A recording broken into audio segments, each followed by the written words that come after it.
Hi, I'm Dr. Gemma, and welcome back to Cognitive, the Knitting Psychology podcast. Cheerfully and somewhat irregularly in business since 2008. Segments today may include what's on my hooks, needles, and spindles, a strategy, something I really like, put a lid on it, oh shoot, and blather. So sit back, put your feet up, pick up your knitting, crocheting, spinning, weaving, or dyeing, or any other yarny thing you're doing, and get ready to enjoy.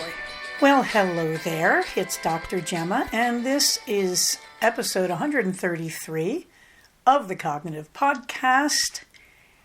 And it's been an interesting week as always. It is Monday night, June 5th, 2023. It says 6:56 p.m. as I record this. The jingling you're just hearing in the background is my chatelaine that I'm wearing around my neck because I went out into the wild world to do some venue research for the Cognitive Fiber Retreat, and we have much happy news here.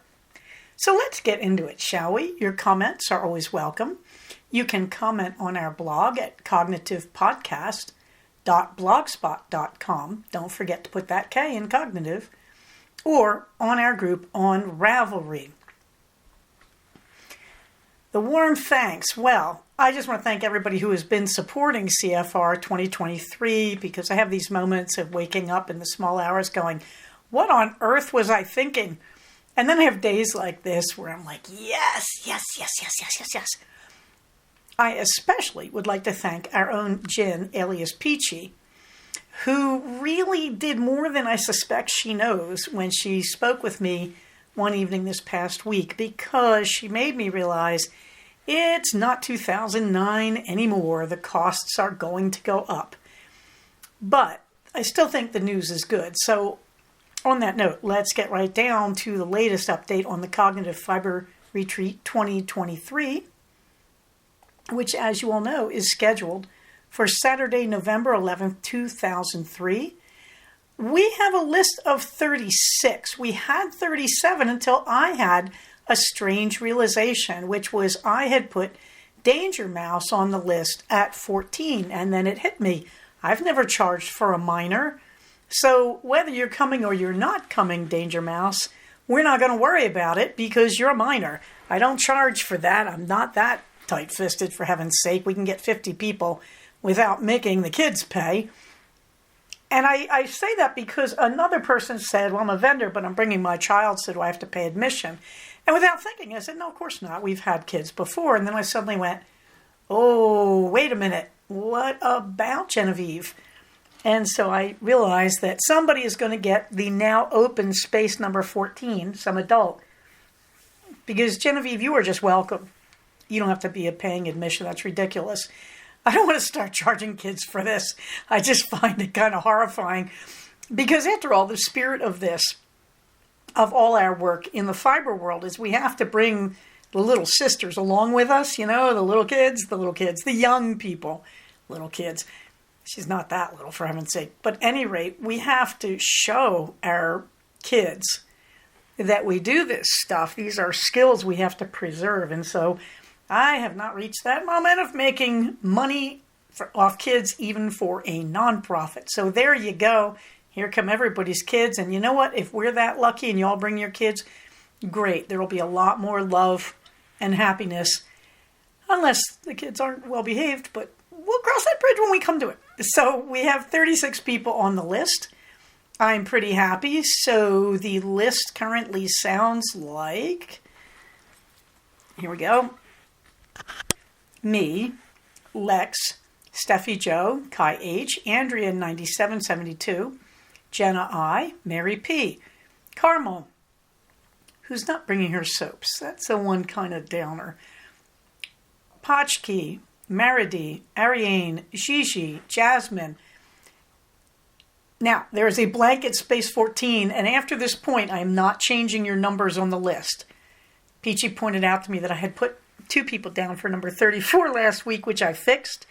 And I can only imagine the confusion if I tell you to all change your numbers after number 14. So Number 15 on the list is our own Peachy. Smidgen, TMO, Reds Knits, Good Stuff, Judy K. Priscilla A, Drew Caitlin, Sustainable Living, Cheryl Slover, or S. Lover, I don't know.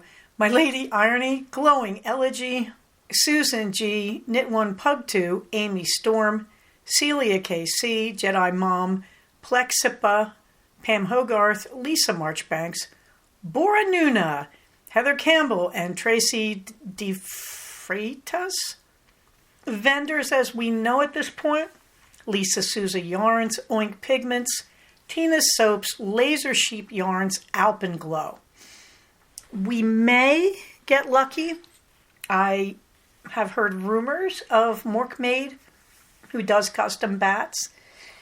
I would love to admit her if she's interested, because while we have people selling fiber, I don't believe we have custom bats. So I think this could be her unique place. Meanwhile, I want to point out that I usually try to have every vendor have their sort of specializations. And so we're very lucky because, Alpenglow is doing all the mechanical stuff and skein winders and stuff, and I believe she's dyeing yarn. She'll let me know if she's not. I'm not going to worry about this because we have plenty of other people either way dyeing yarn. Laser Sheep does a lot of other things like pins and stickers and whatnot, but she also does really nice variegated yarns. Tina is bringing soaps, so that handles that. Oink Pigments, it's really about, how can I say this, being on trend. That Oink does really cool variegations and speckled yarns and all that sort of thing. And Lisa Souza does everything, but I think what I would say about Lisa is she has more high-end and luxury yarn as well as just wonderful, serviceable workhorse yarns. And she does the thing that the others do not do so much, which is she also does insanely good, solid workhorse things. So as far as I can see it, Alpenglow, when she's doing yarn, does all natural dyes. So everybody's got their pretty unique place here. There will be overlap, but I have to admit, I don't think we could do much better on vendors than this. So any one of these, if they came completely alone, I'd be thrilled. Getting these 5 seems to me just a little too good to be true. This won't stop me from adding extras if they can show me that they're doing something interesting. I don't mind having a little overlap among the yarn dyers because I think that's unavoidable. And I think they know how to fend for themselves. We also have posted the colorways from Dizzy Blonde Studios. I have not made any special arrangement with Laura about how these will be marketed or delivered. I think that will come down the road. My guess is she will advertise it on her website. I have the link to it in the show notes under resources, and you can direct order it from her. Also, if you are one of these other dyers and you would like to do a colorway specific to this event, please do. I do not allow exclusive colorways. I never have. I lost one very famous vendor that way. No regrets. We can't set one vendor above the others. We do not have competition at the Cognitive Fiber Retreat beyond a reasonable business level. In other words, no, I'm not a cutthroat capitalist. Thank you very much. The goal here is to help people who got burned when stitches went the way of all flesh. The goal is not to have a competition to the death over sales and the best yarn and exclusivity. We're not going to do that. So yes, I'm letting Dizzy Blondes promote their own colorway for this event, but I am not saying it is the exclusive one because I cannot make that promise. I never have and I never will. But Laura knows this. She has seen this before in action. So I'm not real worried about it. But I want to make that clear because I don't want Lisa or the people at Oink or Laser Sheep or Alpenglow to feel like they've been shouldered out and can't make a unique colorway for this event. If we get, what would that be, 1, 2, 5 unique colorways or 6, I'd be more than thrilled. That also goes for patterns. If any of these dyers want to bring in a pattern and work up a sample and all that, I think that's terrific. I am not at this point promoting any pattern for the event that is not free.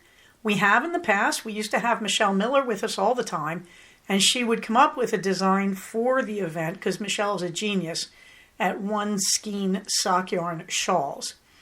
And Michelle would sell her pattern. We don't have Michelle this year, so I'm open if there's a designer in our midst who wants to sell through us, but it hasn't happened so far.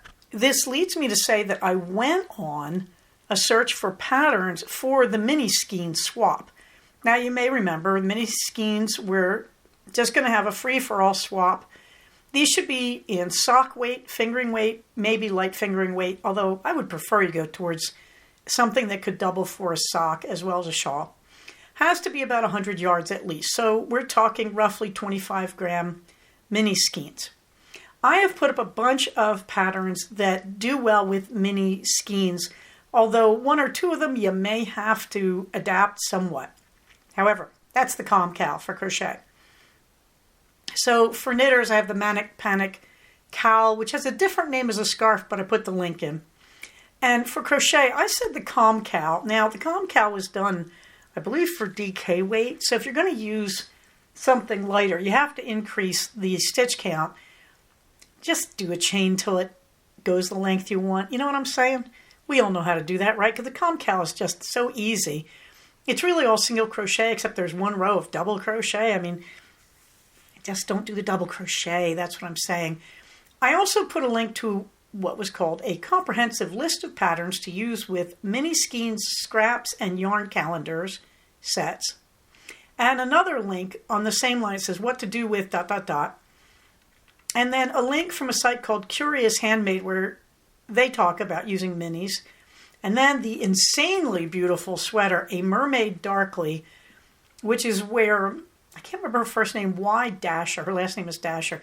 This woman's a genius with mini skeins. You should go look at her catalog on Ravelry. I give you the link to her pattern on Rav called A Mermaid Darkly. It's insanely beautiful. It's a sweater done in a blue gradient, and she uses a repeat color at the very bottom, the very top, and then has dark lines between each gradient colorway. It is so beautiful, and I think anybody could use that pattern, substitute in their own colors without making it necessarily oceanic looking, and do fantastic. So that's A Mermaid Darkly. So I am giving you some patterns for the mini skein swap. The Manic Panic Cowl, the first one, is done in linen stitch, which if you're not really patient, linen stitch takes forever. They're very tiny stitches. Soon you will want to chew off your own right leg to get out of the trap, except it is insanely beautiful. I did have one cowl I made in that stitch pattern, and I don't know where it is. It may have been hit by moths. So that's what's driving me back to it. However, the Manic Panic set are really, really pretty. To be honest, if you want to knit with minis, come on, stripes. Make a striped scarf, turn it on its side and do the stripe along the long way instead of the short way. There's so many cool ways to use minis. And they're a lot of fun, and you eat up stuff in your stash. So the other thing is, if you're going to do a cowl, you can just do one that's like a gaiter that just fits tightly around your neck, single crochet all around. There's so many ways you can use minis. And of course, if nothing else, you can look at my own beloved Frankensock pattern, which isn't written. I just give it about every 5th episode here. There's a lot to do, but I wanted to give you some free patterns and some lists of patterns so that you could get excited about swapping the minis. In the meantime, the raffles, where we are now, I will talk about with the venue. But so far, we want the dyers to pay us one good skein. There may be additional cost because we are really going to have to pay for the venue. There is no way out of that. But the goal is this is a nonprofit. We are not at Stitches, and we are not going to use the vendors to pay the burden here if we can help it. If I was flying in a famous speaker or teacher, yeah, maybe. But remember, the goal is to keep this as cheap as possible for everybody. Everybody bears the cost. So while we may have to charge more than a skein of yarn, we may end up charging something like $20 in a skein of yarn. We're not going to go high. I promise you, the point is to help the vendors. Now, as I say that, please help the vendors. Like, please appreciate that they did pay to be here, and we're giving them a closed event with 50 manic buyers, I hope. Okay. I've never had to beg. And certainly I'm not going to charge the vendors anything that will ruin their life savings, as perhaps others have. But keep that in mind. Since I was talking about bearing things, let's talk about Mother Bear Project. The link is in the show notes. Is our official charity. If you bring a mother bear to the event, you get one extra raffle ticket for every mother bear you bring. Will we be collecting them and sending them off? That involves extra money. When you send a bear to Mother Bear, you have to send the cost of its postage to wherever. And we would have to do that, and we would have to pay for the postage on the bears. We would have to have a pretty steep admission right there. That's going to add quite a bit to the admission. So I need to do a little more work on that. I need to think about that when I'm coming up with the admission cost, okay? Still trying to keep the admission down. Now we get to the exciting thing, the venue hunt. So as you may know, last episode I talked about hunting for venues. I got very few nibbles. And I sort of put together a picture of why the cluster of hotels by Stevenson Ranch. If you look at Stevenson Ranch by the 5, on the west side of the 5, you will see a really nice cluster. They're all owned pretty much by the same group.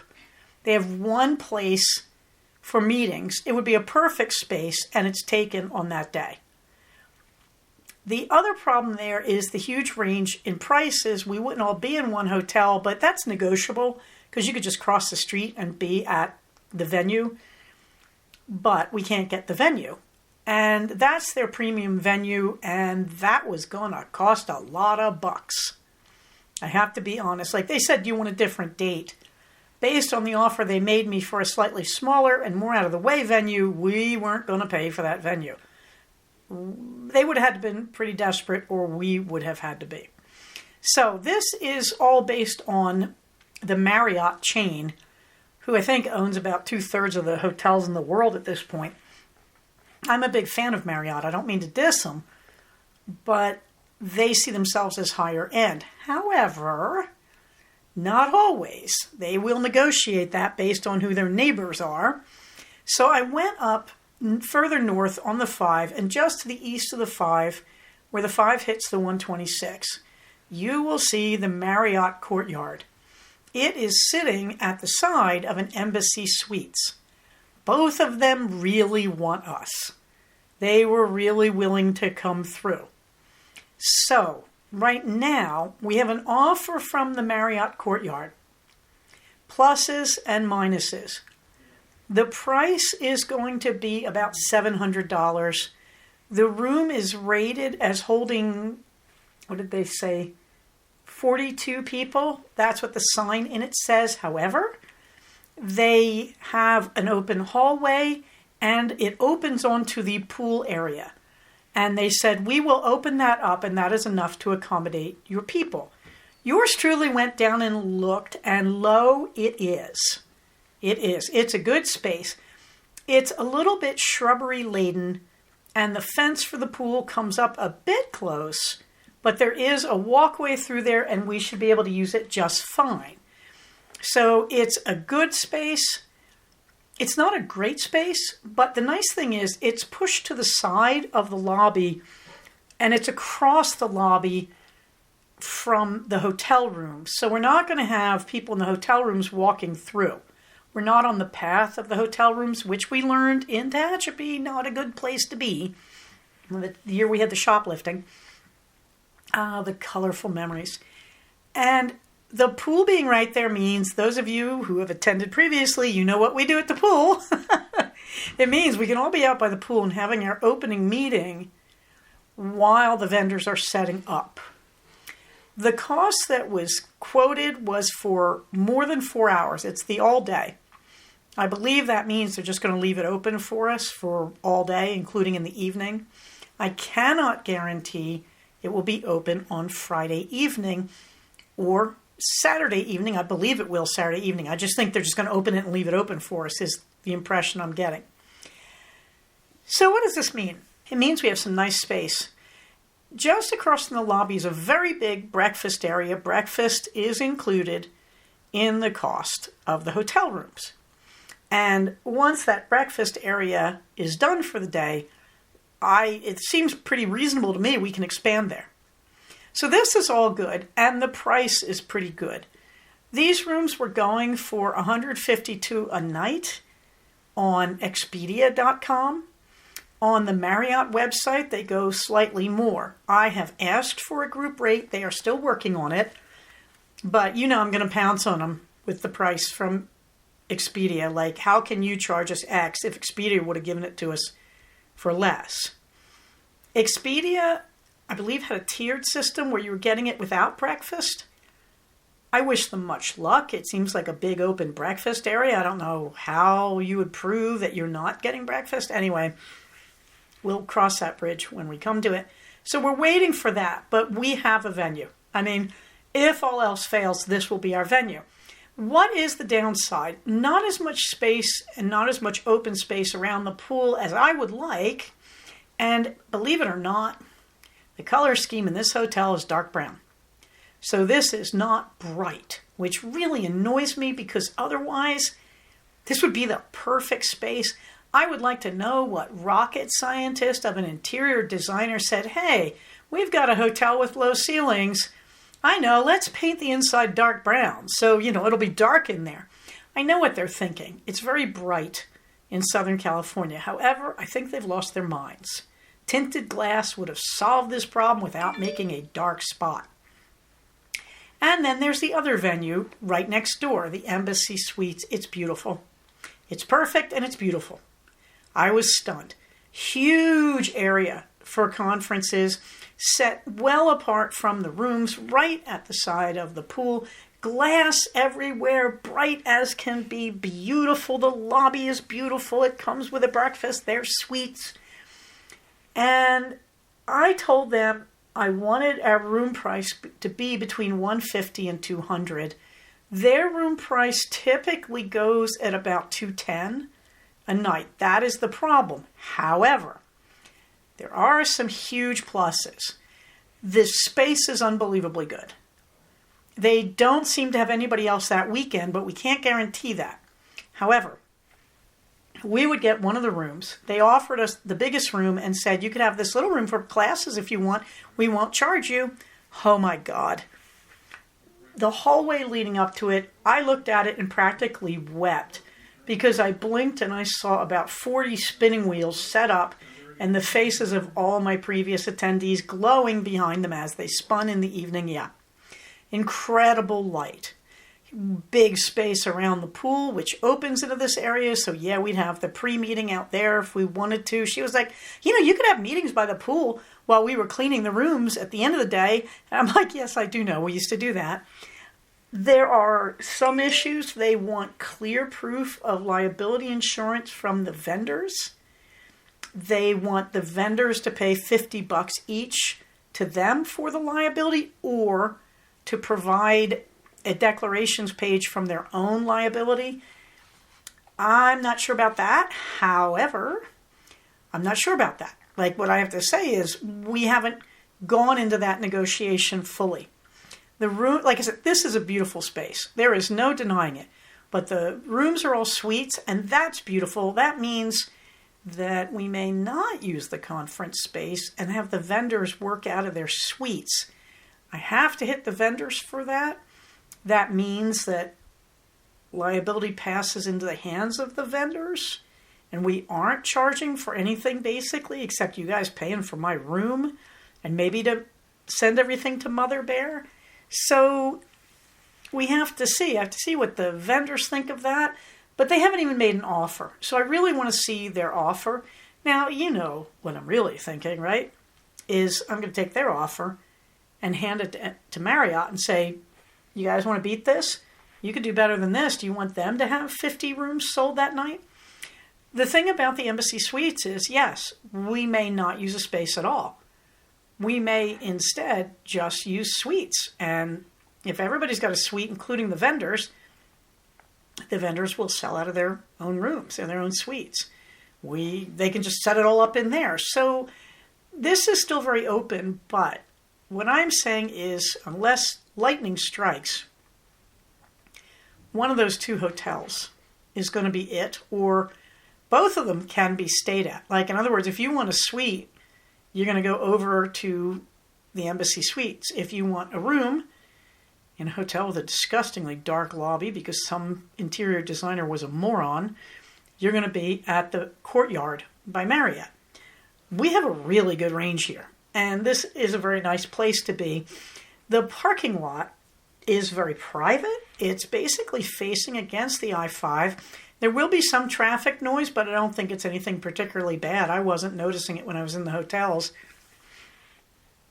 These are fairly high-end hotels. In case you're wondering, what are they doing there? They're in the middle of a big industrial park, and they're providing business meeting space. That's what they're doing there. I've been there for meetings, for trainings, and this is why they are there. So in terms of food and restaurants, this is Santa Clarita, man. You're 10 minutes from anything you can think of, any chain you want, and a lot of really good locals. In terms of shopping, you're down the road from a bunch of outside malls, like the complexes at Stevenson Ranch, and then there's a high-end shopping mall down the road. I don't know what you want, but it's here. What isn't here are yarn shops. Oh, wait, we're bringing them with us. The other thing that isn't here, though, every year I have brought in an LYS because I wanted them to supply us with tools. We had some real problems with the LYSs. The exception being Amy Zula and her husband. I can't remember what name they traded under. They were terrific, but they're basically now in Delaware and out of business, so that hurts. So there aren't going to be tools for sale this year unless somebody can come up with an LYS that isn't going to start trouble. I'm not particularly worried about it. People vending their own stuff, please remember we're at a not-for-profit. So I don't care, but you're not to interfere with my vendors.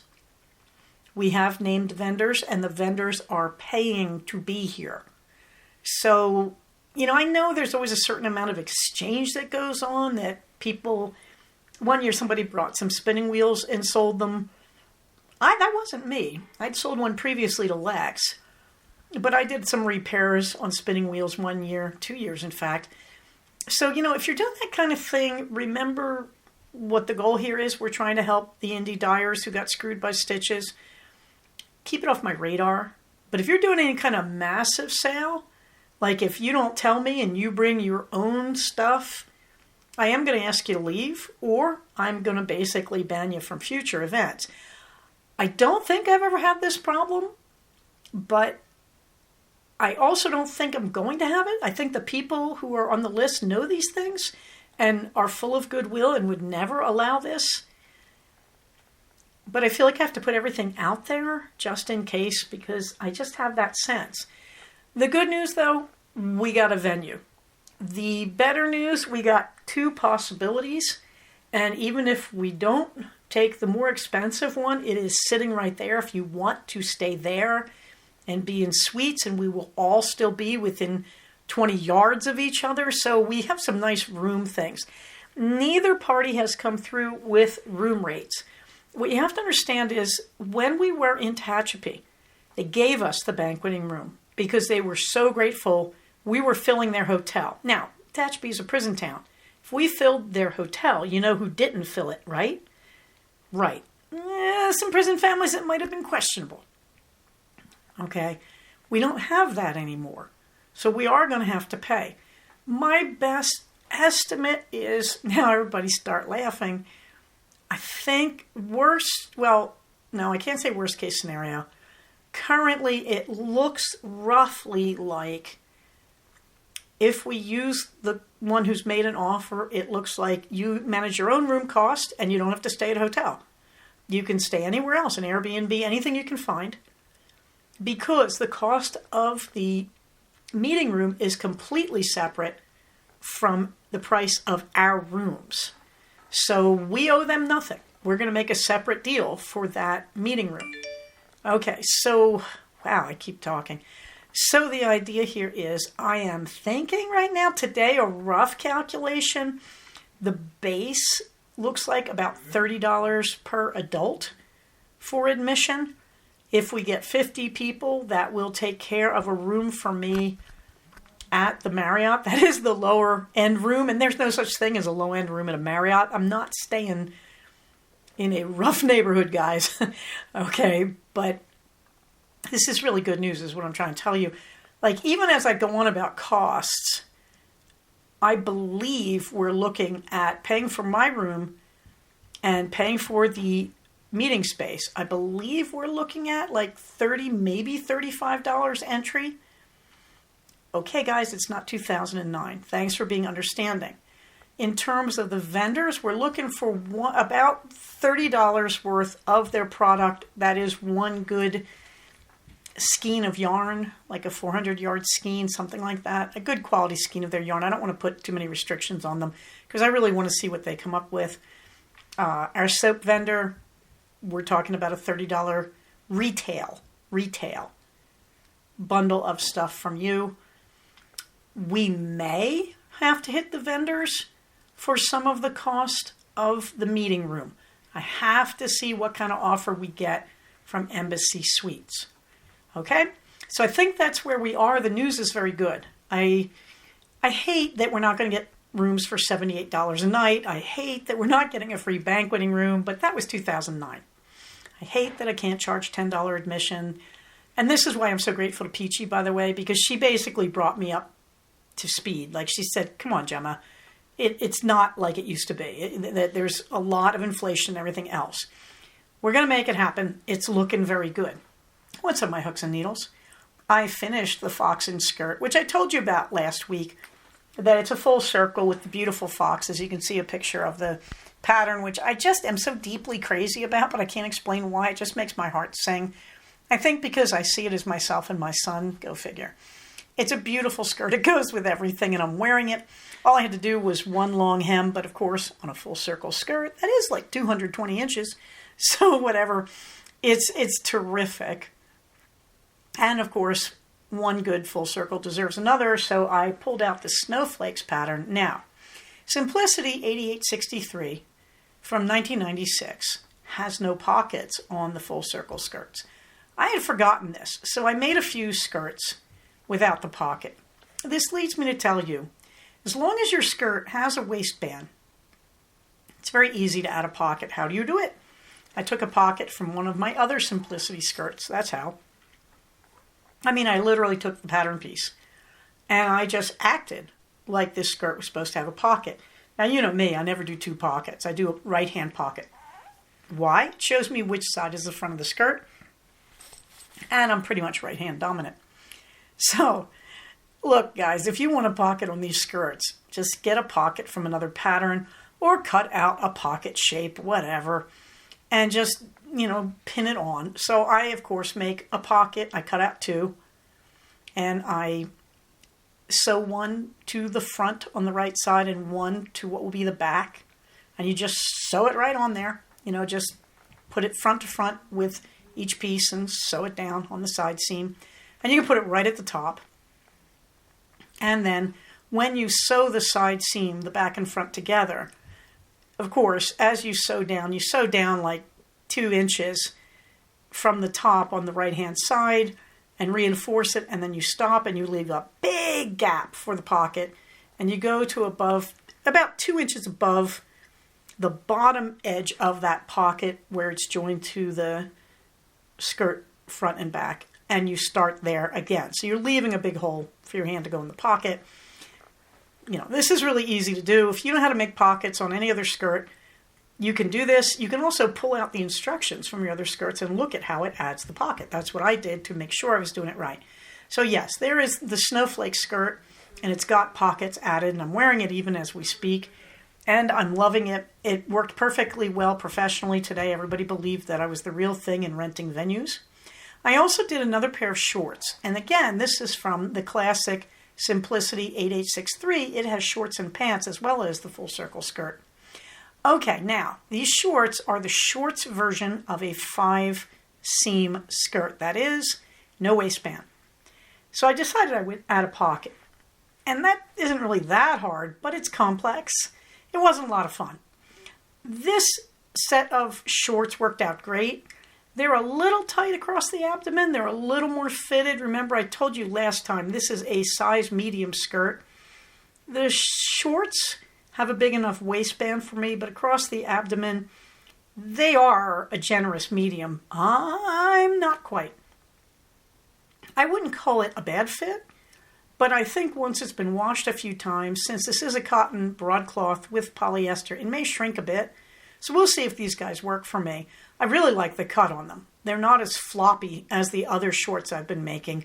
Really like the cut. I may go exploring among Simplicity. I tried to find something like this briefly last time I was at Joann's in the Simplicity catalog, and I didn't find it. But this is really what I want. The pockets I can give up. I like having the fold-over waistband.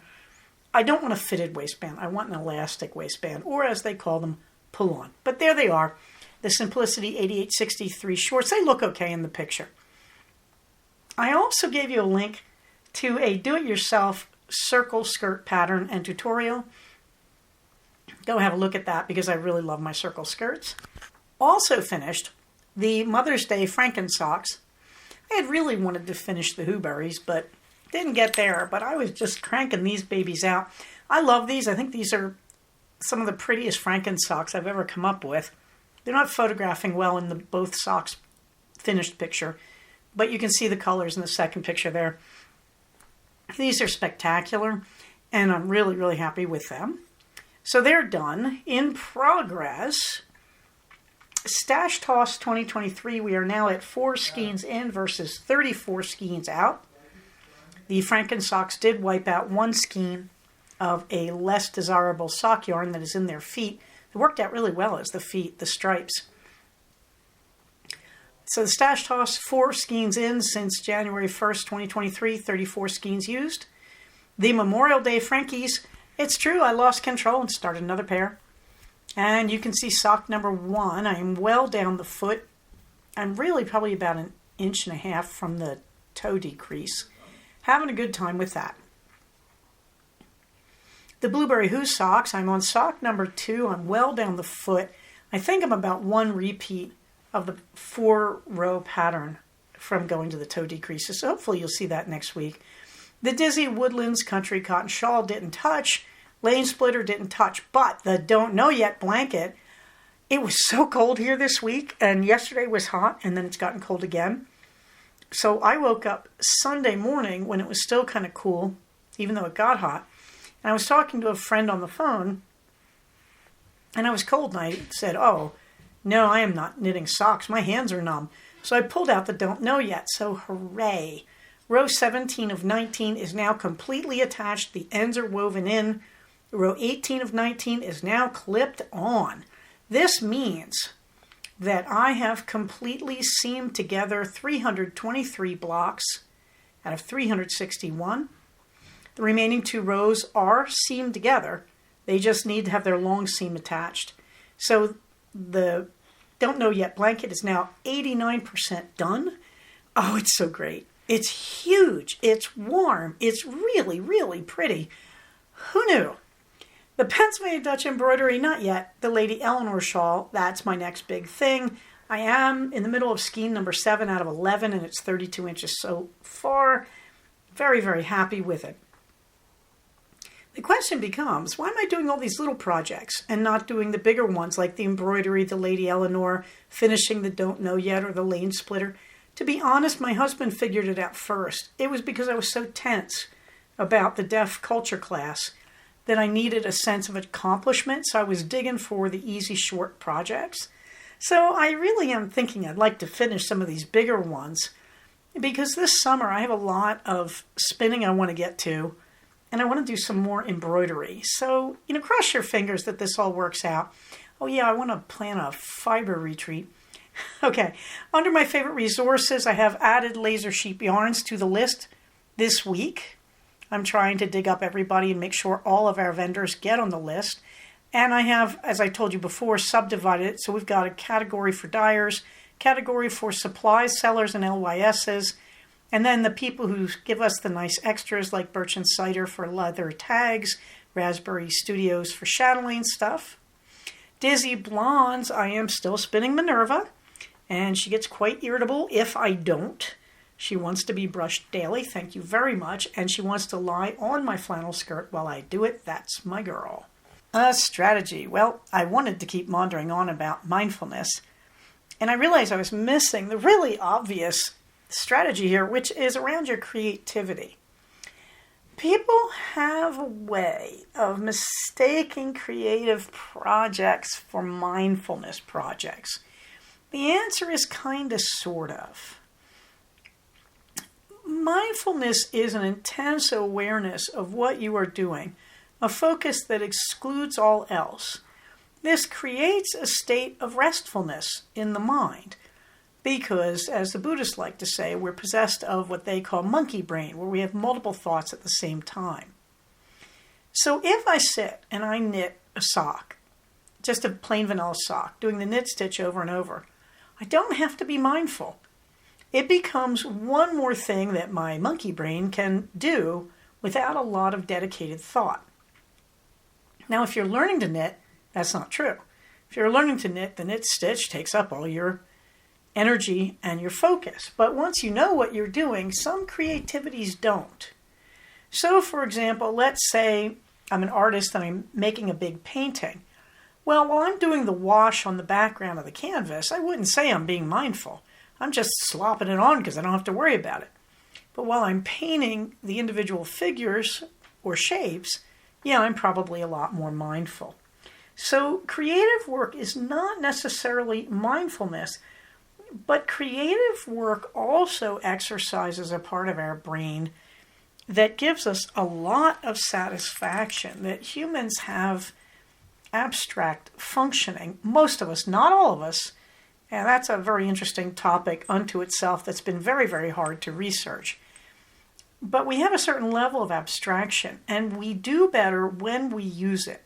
So most humans cannot be on a treadmill mentally. Most humans need to have individualistic thought and need to create. That doesn't mean we do it in a healthy way. Go read Mary Shelley's Frankenstein, that you can create monsters. And also there are a lot of things that people chalk up as creative that aren't. To make it painfully obvious, back in my youth I wrote a novel because I just wanted an exercise to finish a major book before I started writing my first doctoral disc. I used a completely formulaic plan. Was that mindful? No, it was really easy. Are you kidding me? When I wrote it, though, it was. When I wrote it, I became totally absorbed in it and dropped into the world, and hours would pass without me realizing it. By the way, this state has been called flow in the world of psychology. I would drop into flow, and the whole world would drop away. This is a variation on mindfulness. But if I keep writing that same formula over and over, will I get flow? No, of course not. If I use the same plot and I write it 500 different ways, probably not. Probably not going to get flow or a state of mindfulness or a state of high focus. In other words, you can make something creative, something mundane, hence vanilla socks. That they can become very mundane, and so we watch TV while we knit them and all that. However, when you do creativity that really demands full attention, so let's say I am knitting a lace scarf. Some of you, I have seen Michelle Miller do this, Fickle Knitter. That girl can knit And for her, lace, I swear, is like sock knitting vanilla socks to the rest of us. But for me, to do that, I have to be mindful. I have to be completely focused on the pattern. No matter how repetitive the pattern is, unless it's a single stitch over and over and over for 250 stitches, I have to sit there and go 1, 2, 3, 1, 2, 3, or, knit, purl, knit, whatever. So creativity, craft work, creative original work, these things can lead to mindfulness. They don't have to. However, they also can lead to the state that is flow. Mindfulness, we try to go on with in a sort of enduring state.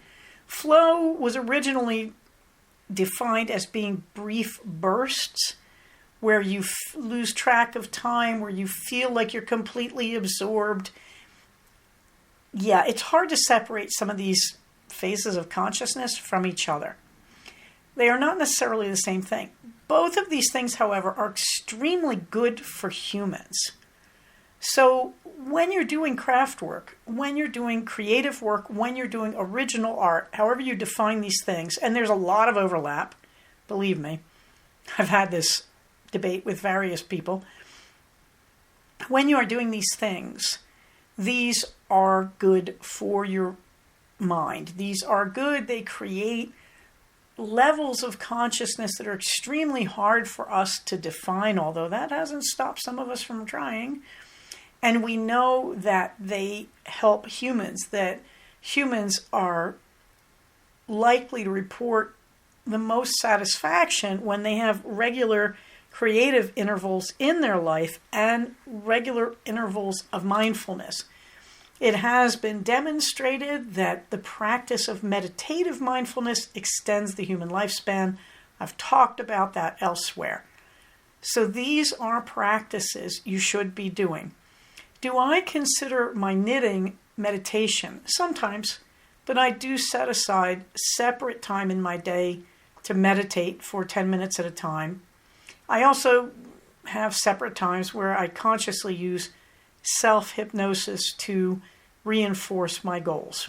So there you go.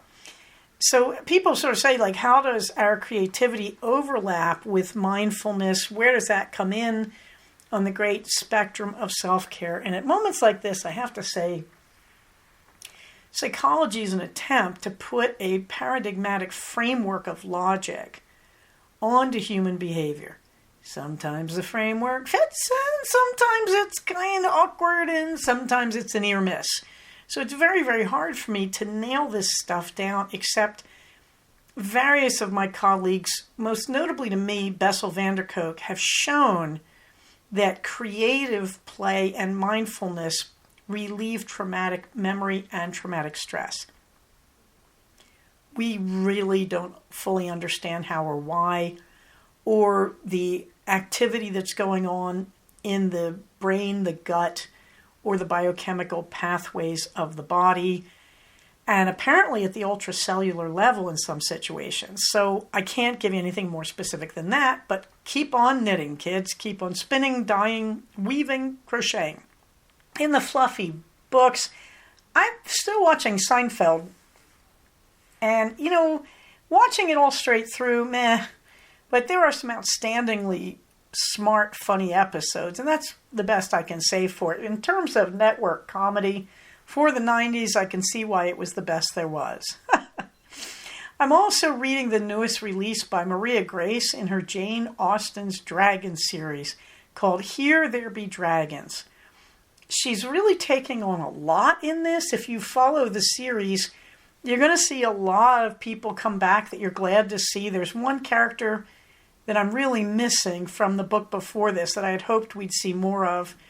But it's a very interesting book. It's very focused on Anne Elliot Wentworth and Sir Frederick Wentworth. He's now knighted. And it's a lot of fun, and it is a page turner. I'm deeply enjoying it. She's experimenting for the first time really hard with two subplots that she's trying to time together and weave together. She's done it in a few previous novels, but this one is very ambitious in the way she's doing it. And I like the way she's going. I think she's just getting smarter and smarter and better at her narrative craft. Something I really like. Well, it's one of those old lady moments.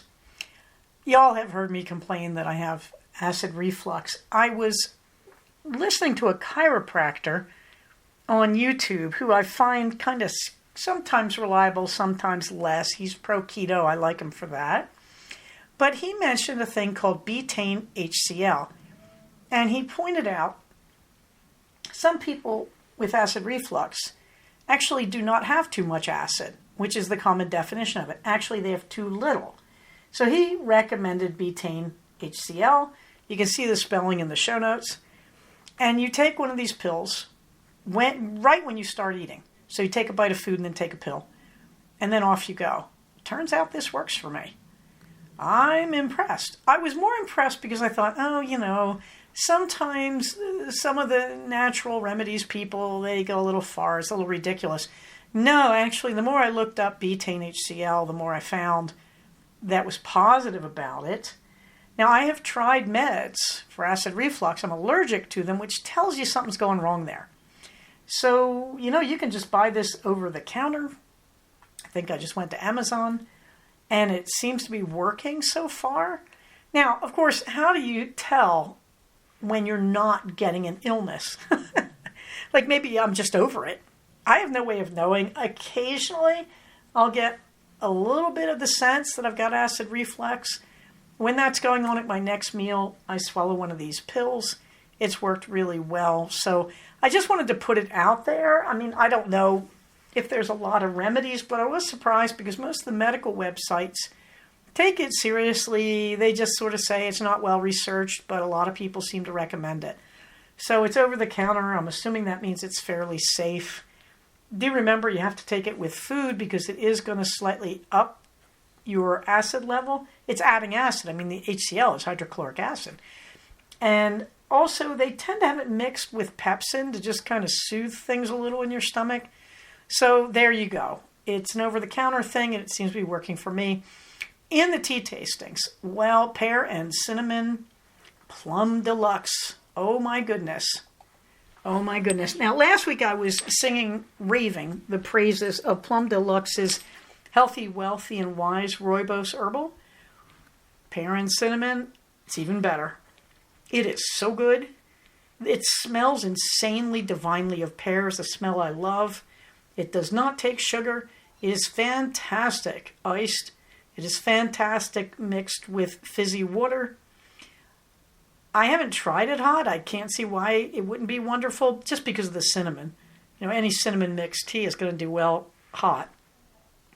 And I have an action shot of it below, as I say, in the blackout, because here in the Blather, we had kind of a wildcat power outage last Thursday night.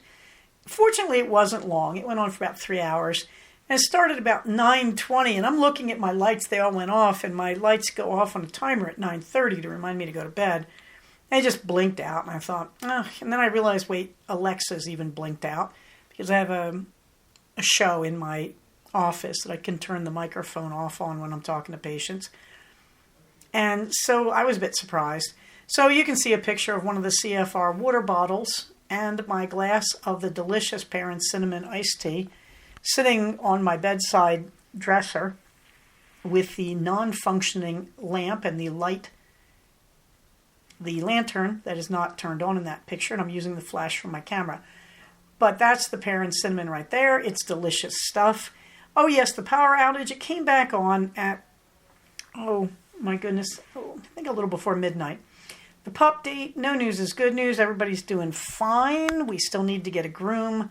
The Hubs date, well, we gave him a weed whacker, and this is now his pet.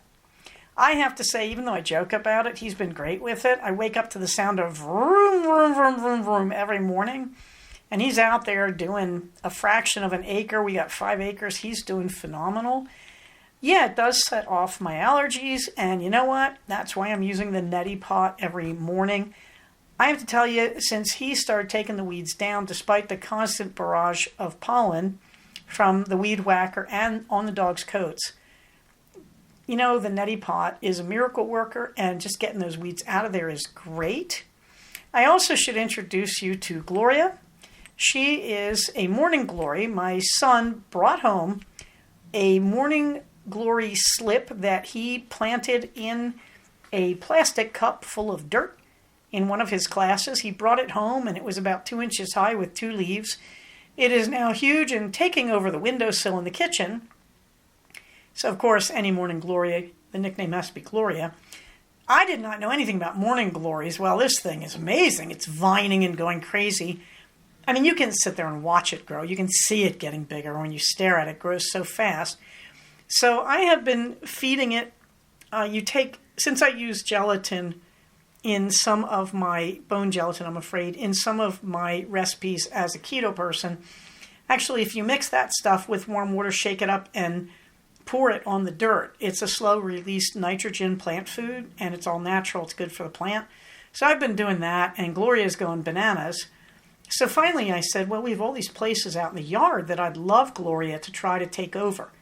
Now, in one bed along the very front of the house in a strip, I put in spearmint, you may remember, and it's taken over well, but there's a few patches it hasn't reached and never will. So I'm thinking of putting little Glorias out there, like weeding it and then putting Glorias in and seeing if they will take it over and kill everything that tries to grow back. And then we've got another patch with honeysuckle under my son's window. The honeysuckle has not been as invasive as I'd like, so I'm thinking about putting some little Glorias out there. So we'll see how that goes. But we are doing fine, and Gloria is happy, as far as I can tell, on her windowsill. On the calendar, why? The Cognitive Fiber Retreat 2023. It seems pretty on for November 11th, 2023. To me, that means I will be at the hotel Friday night, November 10th, and Saturday night, probably November 11th. I'm trying to stick to the way we used to do the fiber retreat. I'm trying to give myself 2 nights. Now, I don't need to. One of the reasons I used 2 nights out in Tehachapi was it was a long drive for me. But I am thinking 2 nights here just because we're used to that ambiance of everybody getting together Saturday and staying up late and chatting with people we didn't see for most of the year and spinning together. So in the hopes of that ambiance, I am looking at 2 nights at whatever hotel. But anyway, the Cognitive Fiber Retreat, it is officially on Saturday, November 11th. That is when the vendors will be there. We have no classes as of yet. We are working on this one step at a time. Will we have classes? I don't know. It depends on which room we end up in. And if we do have classes, they may have to be in people's bedrooms. I don't know about the breakout space if we're in the courtyard. If we end up in the Embassy Suites, we got just an enormous amount of breakout space to do classes. So let's get the venue first, and then we'll move on to that. In the meantime, the Evolution of Psychotherapy Conference, I will be at that in Anaheim, California. It's running December 12th through 17th. I do want to take Romeo off between Christmas and New Year's, so I don't believe I'm going to spend 5 days at Evolution. I'm more likely to be there maybe Friday through Sunday. That's still taking 2 days off. We'll see how that works out. But that is the schedule, December 12th through 17th, that they are putting out. I have not yet seen their class list. Minerva gets the last word. Minerva's last word is make your own television. That is to say, sometimes you just have to sit down, watch the world go by, and let it entertain you. I think that's kind of what I'm still trying to do since the quarantine, is I was realizing how much I am happy now just being at home. I used to have to go out. I have to tell you, going out today and doing the research for CFR, it's just hard. I don't know why. I used to love to do this. I was always out and shopping.